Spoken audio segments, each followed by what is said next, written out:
ډیرو محترم مسلمانانو، نن یو بهترینه وظیفه د جمعې مبارکه ورځ هم ده. په دې مبارکه ورځ باندې یو ختم درته ښیمه او الحمدلله زمونږ ډیرو یارانو، دوستانو، ډیرو ملګرو او خصوصا زه په خپل الحمدلله مدرسه کې هم موږ ځان له دا ختم کوو د سورة مزمل. ډیره اسانه وظیفه ده د سورة مزمل. اسان ترتیب سره ده، تاسو وکړئ انشاءالله. په خپل ځان له کوئ، په ماشومانو باندې کوئ، ختم ځان له کوئ، وظیفې ورته ورکوئ. قرآن په خپله سراسر یو هدایت دی. قرآن د مؤمنانو لپاره شفا ده. قرآن یو داسې کتاب دی چې دا صراط مستقیم دی.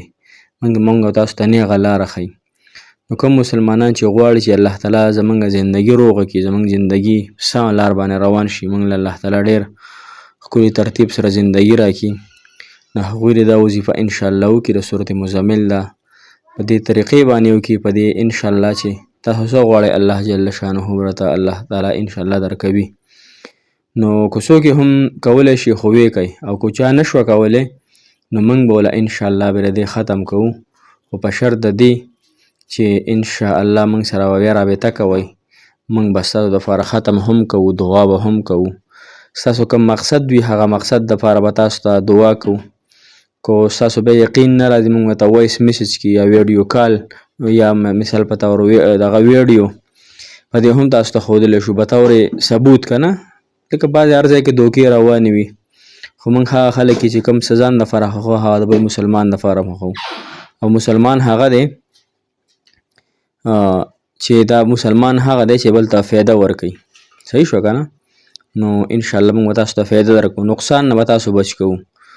نو دا وظیفه انشاءالله تاسو د خپلو حاجتونو لپاره، مشکلاتو لپاره ضرور وکړئ. السلام علیکم ورحمة الله وبرکاته. ډېر معزز محترم او قابل قدر مسلمانان ورونو خویندو، تاسو به روغ جوړ د صحت په جامو کې به الله تعالی مو دغه رنګ روغ جوړ خوشحاله کامیاب کامران لره.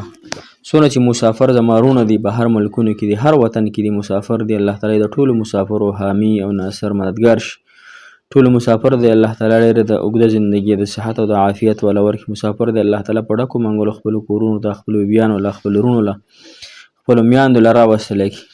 محترمو، نن زموږ ډېره زیاته انتهایي اسانه وظیفه د سورة مزمل یو اسان صورت دی، یو ډېر انتهایي ورکوټی دی، په لږ ساعت کې ویلی کېږي، خو ډېر د کمال صورت دی. زموږ یو اوښی دی، هغه تاسو ته اوس د کالګزاري وړه شان بیانه کوم خبره چې د هغه پې څنګه کار شوی و. هغه دپاره مور دا ختم یا بل چا دا ختم رانیولی و. اوس خبره مې پوره ذهن کې نشته، خو بهرحال هغه د کوریا د لینګویج یې کړی او کوریا ته تلل ډېر مشکل وي. داسې وي لکه په اوړو کې چې مالګه وي، لکه په زرګونو خلک یې ورکړي، خو بیا پکې په مطلب په د شمار یو څو کسان کوریا ته ځي. بهرحال د ختمونو دعاګانو ډېر زور وي. نو هغه ځان دپاره دا ختم رانیولی و او روزانه به اویا پیرې تقریبا وایي که نه، که اویا یې نشي ویلی یو سړی 140 پیرې دی وایي، که 140 هم نشي ویلی 21 دی وایي، 7 پیرې دی وایي، یو مرتبه یې وایي، یو مرتبه خو هر څوک ویلی شي. هغه الله تعالی ماشاءالله کوریا ته ورسوو، دا د ښه ښکلې غټه تنخوا لي، الله دې نصیب کړي. نو کوم مسلمانان چې هم حاجتمند دي، واړه حاجتونه لري، غټ لري، نو په اخلاص سره د سورة مزمل ختمونه ځان له کوئ. ګورئ، یو پیری هم ویلی شي، 7 پیرې هم ویلی شي، 21 کرته هم ویلی شي، 140 پیرې هم ویلی شي، او اویا مرتبه هم ویلی شي. اوس چې په کومه باندې واره راځي، خو یقین ما ستاسو د الله تعالی په ذات باندې چې الله دا تلاوت ما وکړو د برکت دپاره، الله دا تلاوت ما وکړو د خپل حاجت دپاره، دا تلاوت الله قبول کړي من الله. یو خو به زموږ د قرآن سره هم مینه شوق پیدا کېږي، او قرآن کریم دا بهترین اذکار دی. قرآن کریم تلاوت کول دا بهترین اذکار دی. لہذا د قرآن سره مینه محبت کول، ځکه چې حدیث مبارکو کې راځي مفهوم یې داسې دی چې د دې قرآن د برکت الله تعالی ډېر قومونه ښکته کوي او ډېر قومونه ذلیله او رسوا کوي او ډېر قومونو له الله تعالی ترقي او برکت ورکوي. یعنې څوک چې قرآن خپل ځان ته نږدې کړي، خپلې سینې ته د تلاوت کوي، د دې خپل منځ کې تکرار کوي، د ترجمه کوي، د دې علم حاصلوي، الله تعالی دوی له ډېرې غټې درجې ورکوي په دنیا کې هم او په آخرت کې هم. او څوک چې قرآن خپل شاته کوي، یعنې تلاوت هم نه کوي، زده کوي هم نه، کوشش هم نه کوي، په کور کې هسې د برکت د پراپراتي، نو الله تعالی د دې د وجې نه بیا الله تعالی قومونه ذلیله کوي، رسوا کوي. لهذا زموږ ستاسو دپاره د هدایت او بهترین کتاب چې دی هغه د الله تعالی کلام دی، چې ما تاسو د الله تعالی د کلام سره داسې محبت وکړو، داسې عشق ورسره وکړو، او انشاءالله دغه کلام خپلې سینې ته جوخ کړو، د دې تلاوت روزانه کړو. او که چا هم به ختم نشو کولای وایي چې ماته سیوا دی نشم ویلی بیا موږ سره ان شاء الله رابطه کوئ په واتس اپ کوئ په داسې کوئ نو موږ به تاسو له ان شاء الله هغې ترتیب سره د سورة مزمل ختم کو او فی سبیل الله به دله کوو ان شاء الله العزیز. کله چې خپل وس کېدو صدقه خیرات زکات وس کېده کولی شي خو موږ د چا نه پیسې په خپله نه غواړو چې بس دومره موږ له راولېږه.